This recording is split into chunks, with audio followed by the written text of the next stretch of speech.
Hello again, everyone, and welcome to the program. What does it mean to be canceled on social media or indeed in society at large? And how does one get canceled? I'm so pleased you're joining us today for this episode of Trent Talks as we dive deeper into cancel culture.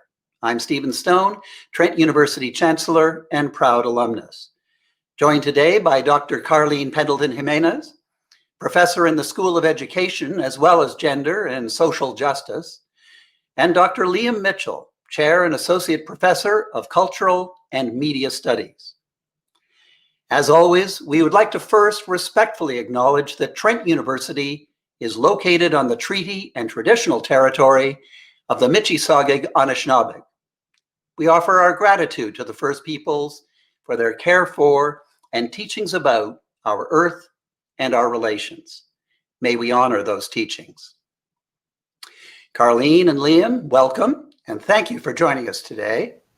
And before we get to the viewer-submitted questions, let's learn a little bit about your research focuses. Karleen, maybe you could go first. Sure. So some of the work I've done is on Latina Canadian experience and also gender diversity in schools. And let's see, most recently I'm working on filmmaking with trans peoples and making films about our bodies. And probably most connected to this topic is I teach a course in the graduate program in education on scandal in education and higher education. So. Oh, well, thank you, Karleen. And now, Liam, could you tell us about your research focus?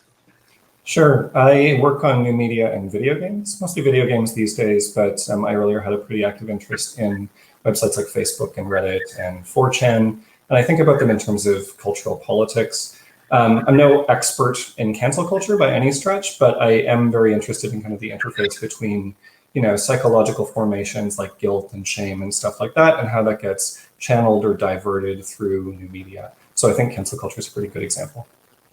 Fantastic. And I think there's a lot of people out there saying, oh, he gets to work on video games. That's kind of cool. And indeed, both of you, we study video games here. It's great. Both of you are doing such very interesting work. And Liam, you and Karleen are exactly the experts we need for cancel culture. So let's get to the questions. And Liam, you first. A bit of a foundational question. But exactly what is cancel culture? And what would one need to do to get canceled? Sure. So I think canceling, I'll separate them out into canceling and cancel culture. Canceling is vilification or ostracization. It's sometimes deplatforming someone or demonetizing them, but it can be a lot more vicious than that as well. It can be trying to get people fired and trying to get people's colleagues and friends to disassociate from them. So it can be fairly vicious. It usually involves some kind of a mob that is working. You can't just cancel someone because you are angry at them. It requires a whole bunch of other people to take part as well. And I think that there's lots of examples in Canada and the United States and elsewhere, examples of people losing their job or committing suicide. So the consequences of it can be pretty stark and serious. Then there's the culture part. And I think, the one assumption is that there's a broader culture now wherein everyone is kind of afraid of political correctness or something like that, or it's a bunch of people on the right who aren't saying the proper thing and are going to be canceled by the left. But the kind of canceling that I'm far more interested in happens within subcultures, within small groups. So people who are being ostracized or excommunicated because of something that they've done that's impure, right?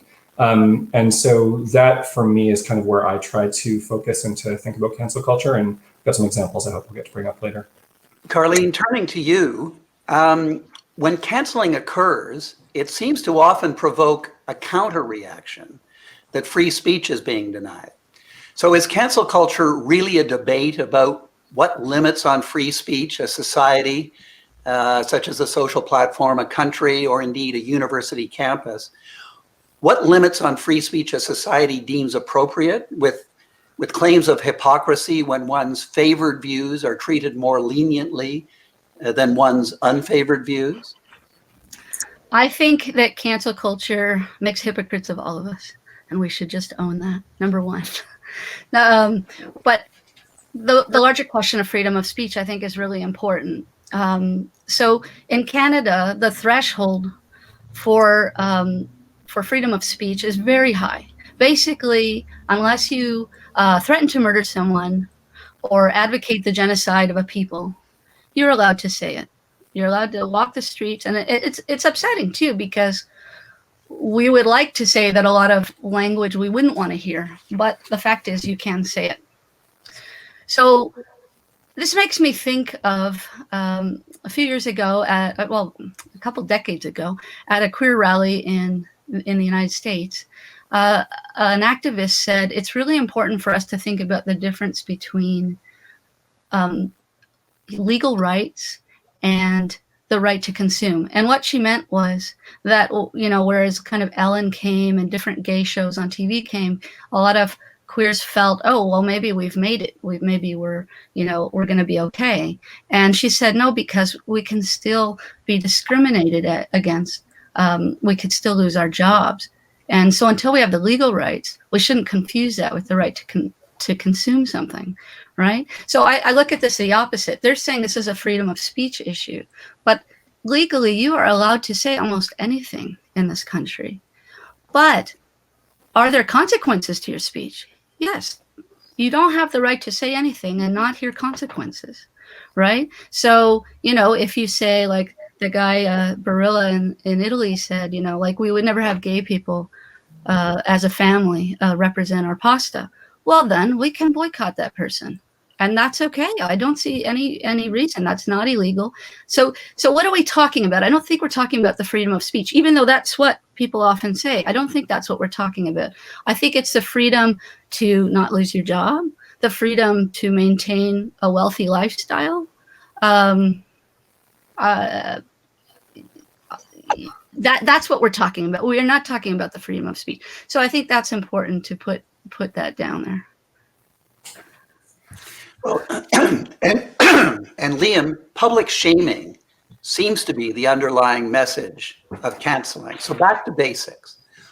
Why is shame such a powerful tool? Yeah, I definitely agree that it's a very powerful tool. I think the question of whether it's a particularly effective one should be on the table then. I definitely agree with Karleen. There's a radical difference between free speech and then your actual, civic rights and freedoms. And I agree that it's possible to hold people to account and that certain people should be held to account. I think sometimes when we're talking about canceling, we're talking about people who are in positions of real privilege or power, professors or CEOs or people who have said something transphobic or done something racist. Yeah, we can hold those people to account and we should. But I think that's different from excommunication, ostracization, public shaming, and so on. I think, when you are working on public shame, what you're doing is trying to get someone to feel guilty in public, to own up to that guilt, and then in principle to change their behavior. It can happen, that can ripple out, and people can indeed change. That can be positive. But I think too often folks end up silenced and pushed into a corner and unable to actually speak in public and have a real conversation. And like I say, I think there's something of a psychological phenomenon going in here, wherein you have bad feelings about the world. You feel guilty or frustrated or fearful or impotent for any number of very good economic structural reasons. But the people that you're targeting aren't necessarily the folks who are in charge. You can't target those positions of power, those structural inequalities directly. What you can do, however, is attack other people in your in-group who are doing or saying the wrong thing. And that's a nice compensatory action because you then get to feel good about yourself for having caught someone who's being wrong, and you get to point that out in public and be assured that you are correct. So I think that can be really poisonous. There's a great example that I could go into here if we have time, but I'm not sure how quickly. Oh, no, please, let's hear it. Sure. So some of the thoughts that I'm deriving, or some of the place that I'm deriving some of these observations from is a ContraPoints video. ContraPoints is Natalie Wynn. She is a trans YouTube creator who makes very, very long and beautiful video essays.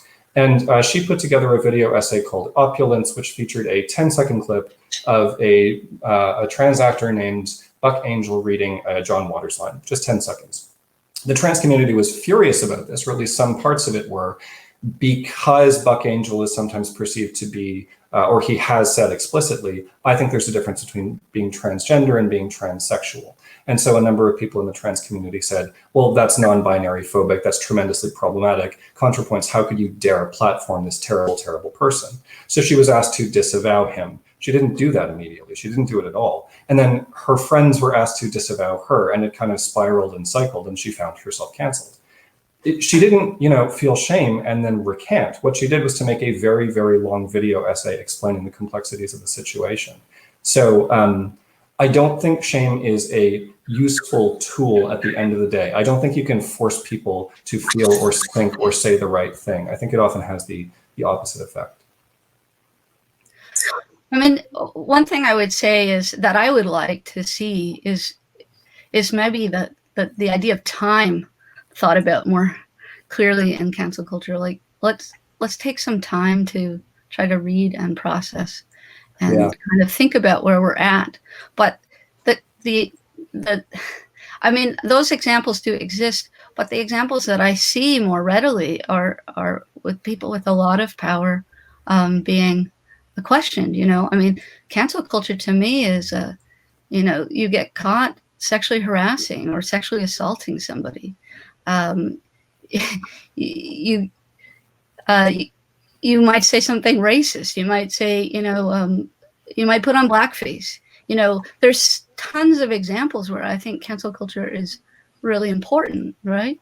And where there is shame. And I think, when coming from education, what I thought about shame is a lot of educational experiences that really stick with you long term are the ones where you might have felt some shame. Now, it could be that it turns you off of learning, and I've totally seen that happen. A student raises their hand and says something that a lot of other students get upset with, and rightfully so.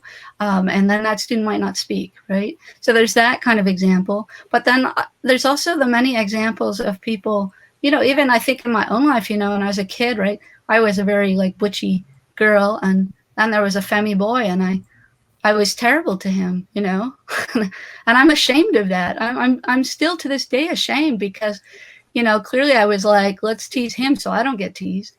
But you know what? I learned from that, and I would never do that again. And I've also had a student confess to having put a pill in a woman's drink, a guy, and the amount of shame was massive, and the amount of regret and learning and genuinely trying to not be ever that person again, was really important, right? So I think it really it is very double-edged. I think that the larger idea is that shame is bad, but as Liam said as well, there's this whole other component of learning that can be really powerful. I mean, the one that I followed really closely was the Jian Ghomeshi scandal, and I loved listening to him, and I thought he was a great interview, and I was really upset when we found out all of this harm that he had caused to women, and I thought, he's full of shame, and is he going to learn anything? I almost think, can we have cancel culture timeouts? Jian, you need to go for a timeout, absolutely.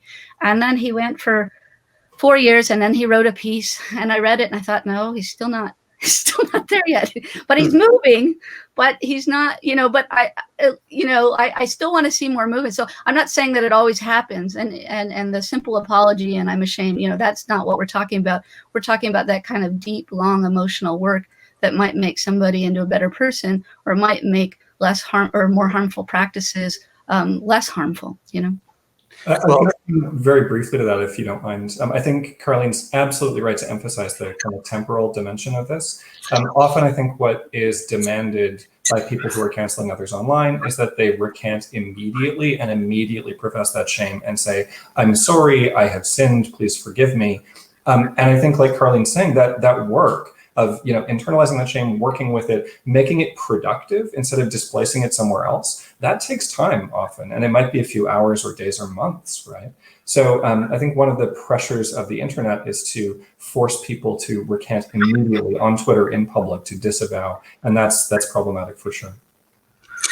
Well, and in a similar vein, and Karleen, turning back to you, and maybe coming at it from just a bit of a different angle. As a social justice strategy, how does cancel culture work? Or perhaps a better way to put it is this: does cancel culture work as a social justice strategy? I think sometimes it really does. I think sometimes it doesn't, and sometimes it does, as any strategy. One of my favorite people in Canada is Tim McCaskill. He's kind of a gay Canadian activist icon, and he also worked in education for about 30 years. And he says, like, for creating effective social justice change, you need three things. You need political action, you need education, and you need rules and punishment. Right? So sometimes cancel culture happens where you really only get the rules and punishment aspect of that. And so somebody gets punished, and there isn't like a lot of deep thought that kind of goes into what that practice was, why we're stopping it, how we feel about it, etc. But then you take, which I think is probably the most important and famous aspect of cancel culture, the Me Too movement. And that movement, I think, absolutely is an example of social change happening through cancel culture. And because you had, the Harvey Weinstein situation, right? And you have the court battles, and you have the testimony, you have all of that, but you also have thousands and probably hundreds of thousands of women sharing stories and ideas. And I think a lot of men too, right? Trying to understand this issue and learn from this issue. So you had the feminist political action, you had the rules and punishment, and you had years of like really deep education happening. And so that's a great example, I think, of cancel culture really working as a social justice tool. And Liam, back to you for our last viewer-submitted question. Some people question whether cancel culture even exists, in the sense that people with unpopular views have always received pushback. So the question is this: is cancel culture a new general societal phenomenon, or really more of a passing social media phenomenon? Well, I think there's a long history to public shaming and ostracization, and certainly to the kind of work that Karleen was talking about as well. We could talk about putting people in the pillories or excommunicating them or whatever, but I think you can see this in particular in social justice movements, going back to the 1970s, like the women's liberation movement. Jo Freeland wrote an article, she was a feminist activist in the 1970s, and she wrote an article about trashing. And the ways that trashing worked are very, very similar to how canceling works, in terms of calling people out for the mistakes that they're making, what they're doing wrong, and then telling them that it's not possible for them to get better, and then forcing them out of the community. So there's a history there, right? But I think it works differently on the internet, and it works differently in an era of communicative capitalism too. I think the internet changes things insofar as it enables a number of different behaviors, like, for instance, like a mob mentality, right? When you're anonymous or pseudonymous on the internet, it's easier to pile on and to go along with what everyone else is doing. I mentioned earlier that I used to study 4chan. One of 4chan's mottos is, because none of us are as cruel as all of us, right? When all of us are together, it's very easy to displace any feelings of like guilt or bad feeling that we might have, get rid of those, and then just act as a hate mob. So there's that. I think it's also very easy online to take particulars out of context. So you could be having a complicated conversation with someone on Twitter or Instagram, or even in a private DM or whatever, and then someone might take a screenshot of one thing that you said that could be misconstrued, or one thing that you said that you grew to disagree with later, whatever, and then just take that and put it online and share it with everyone else, with that anonymous mob. And then to kind of essentialize the thing that you said that was terrible, and do this metonymy where the bad action that you've taken or the bad thing that you said becomes you, and you can no longer fix yourself, right? You're beyond the pale. So I think the internet makes that possible too. And I think it's also the case that while there's, a sort of anonymous mob mentality, people online get to build up a particular kind of identity by calling other people out, right? I get to be the person in my community that ensures that everything is going as it should, and that everyone is saying the right thing at all times. And then I get to build up an identity on the basis of that. So I think, the internet puts a weird twist on an old theme. And then the other factor that I think is important here is, like I said, communicative capitalism is how Jody Dean talks about it. Mark Fisher talks about capitalist realism. And I think if you want to read a really good essay on how cancel culture works in the progressive left in a kind of deleterious fashion, Mark Fisher's essay, The Vampire Castle, is just excellent. And his basic point is, when you don't have an alternative to the current mode of production, and when you can't imagine solutions other than those that are presented to you by a big bad economic system, what do, right? Where do your libidinal energies go? What do you end up attacking? And sometimes the answer is just you attack each other, and so that can be really harmful and problematic too. So I think, in summary, for sure, there's some resonances between what's happening now and previous practices of cancellation. There's some ways in which it's different and unique, and those are worth paying attention to. Well, you go ahead, Karleen. Sorry.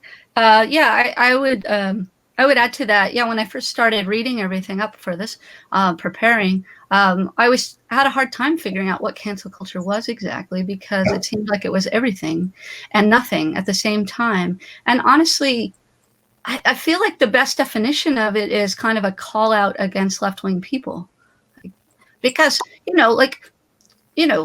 okay, there was blacklisting of communists. That was cancel culture. There's, I think, the group formerly known as the Dixie Chicks, who are now called Chicks. I mean, they said one thing about maybe we shouldn't go to this war. The woman said one line, and the right wing came down on her like a hammer. And to this day, they won't buy their records. And you go, well, that's not what's called cancel culture. Nobody's calling that cancel culture.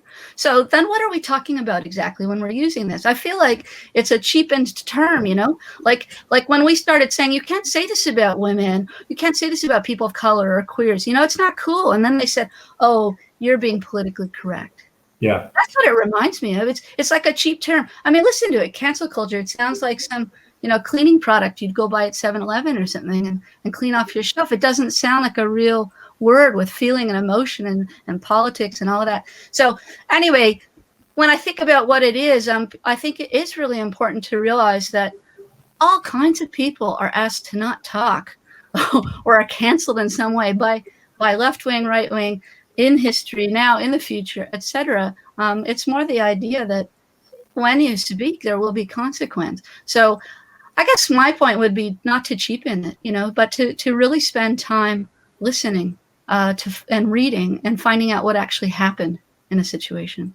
Can I jump in on that? I think that's a really important intervention, and I totally agree. Like, you could say that Colin Kaepernick was canceled by Donald Trump, right? He took a knee and then he lost his job. That's an excellent example. Like, is that an example of cancellation? Certainly the right wing wouldn't say that it is, right? But we could point it and hold it up there like that. Thomas Chatterton Williams, one of the authors of that, infamous Harper's letter, allegedly infamous, he used that example in a conversation with Matt Taibbi. Anyway, I think it's certainly the case that, this is an appellation, like a derogatory appellation that is used to attack the left, often by the right, and it tends to work, right? Like if you're, and by the right here, I mean like the alt-right, the fascist right, like the real reactionary people on the internet who want to establish an ethno-state, horrifying stuff like that. And if you're that kind of person, you can point to people who are policing one another on the left and say, look, they're not doing anything wrong, but they're eating themselves alive. Why would you go and be part of that community when you can come and hang out with us and make jokes about racist and sexist things? It's way more fun. We're not moralizing. So it's really divisive and dangerous. And I think Karleen's absolutely right to say there's an invitation here to be thinking and reflecting more deeply about how we try to, silence one another generally. Well, thank you for that. And I remember, and I'm going to go and check out the Vampire Castle, and maybe there's some other ones that you'd like to suggest, because you've got an opportunity now. The final question that I always like to ask is, are there some positive takeaways and lessons arising from today's discussion? And Karleen, maybe you first. Yeah, I think I've said a few. I think the Me Too movement and really getting people to think deeply about their behavior. I think a lot, like that film in Central Park where they said it's not it's not okay that women, that white women are doing this to Black men, and threatening their lives. And I think when you put that up there, and that woman got canceled, but the man has now made a comic book about it, and people are talking deeply about it. And I think hopefully that will lead to discussion and change, right? So those are positive examples. But more specifically, I did want to touch on, because I know the harder topic is what Liam is touching on, is like, what about when the left attacks itself? What happens there? And I have I know this author who wrote this book, Tomboy, and her name is Lisa Selin Davis. She writes for the New York Times, and she's a freelance writer. She doesn't. I'm assuming freelance writers are not the most well-paid people, so this isn't like attacking the wealthy. But she made a comment because her kid was being called a tomboy, and she said, "Oh, what happened to that phrase? And what is that? What's the relationship between that now and being trans? And is there room for tomboys anymore? She kind of poked those questions, and as you said, Liam, she said words that were upsetting to many trans people in the community, and like, I'm in the trans community as well, so I'm speaking from a community that I know. Anyway, and she was canceled in a lot of ways, right? But what she did out of this, because it wasn't from this book, it was an article years ago, is she then I got to learn about this. I don't want to hurt. I don't want to be saying harmful things. I don't want to be canceled. But what is going on here? It's a much deeper issue than I understand. So she went and she called up all of those same people. She emailed all those same people and said, would you be willing to talk to me? And then she put, for, 2 or 3 years together, this very well-researched, thoughtful book about what a tomboy is and where it fits within trans culture, and where the distinctions are and where they come together. And that goes back to the Tim McCaskill point that I was making of bringing together political action, punishment, and education. When you can bring those three things together, I think we make beautiful things for the world, and so it doesn't have to always be about exclusion and shame. It can be, it can also offer something, it can also offer important knowledge. Excellent. And Liam, is there a hopeful message you can leave us with today? Like Karleen, I'll point to a couple of examples that I think are really, positive and hopeful. So the example that she was talking about with tomboy and having to think about the way that you use language and then to, address it publicly. I think you see a lot of people doing that now because of Me Too in particular. The example that I have in mind is Dan Harmon, the creator of Community and Rick and Morty, among other things. He treated one of his employees in a really terrifying fashion many, many years ago, and he publicly apologized for it in a pretty long form on his podcast, Harmontown, a few years ago. And it was a really excellent example of how to deliver an apology, how to be meaningful and sincere, and how to make change in your life and others. And I think he was able to do that in large part because of Me Too, right? Because of a kind of wave of cancellations that took place. So it's certainly the case that we do have the opportunity now, as a consequence of this, to take responsibility for ourselves. I think it's also the case to close with this thing that I referenced earlier, that ContraPoints video. We have the opportunity now to use social media not just for those very, very short form things like those clips on Twitter or whatever that are decontextualized and abstract. We have the opportunity to engage with the public in a really, really long, interesting format. So that ContraPoints video that I mentioned about cancellation is 1 hour and 40 minutes, and it's brilliantly put together, and it has millions of views and tens of thousands of comments. That's fantastic, right? That's a lot of people who are engaging and taking time to think through a very complex situation. So there's certainly like a silver lining to this cloud. Well, thank you both, Karleen and Liam, for spending your time with us and giving us your insights today. And thanks also to everyone at home for joining us. We're going to be taking a brief pause on Trent Talks, letting our faculty and students settle into a very different school term, and giving all of you a chance to adjust to your new family routines also this fall. But we will be back in a few weeks with conversations on timely and important topics, such as the US election and climate change. And if you have a topic you'd like to have us discuss on Trent Talks, or if you have thoughts on today's episode, be sure to let us know on social, as always, using the hashtag TrentTalk. Until then, be safe, and please always remember, you are not alone. Goodbye for now.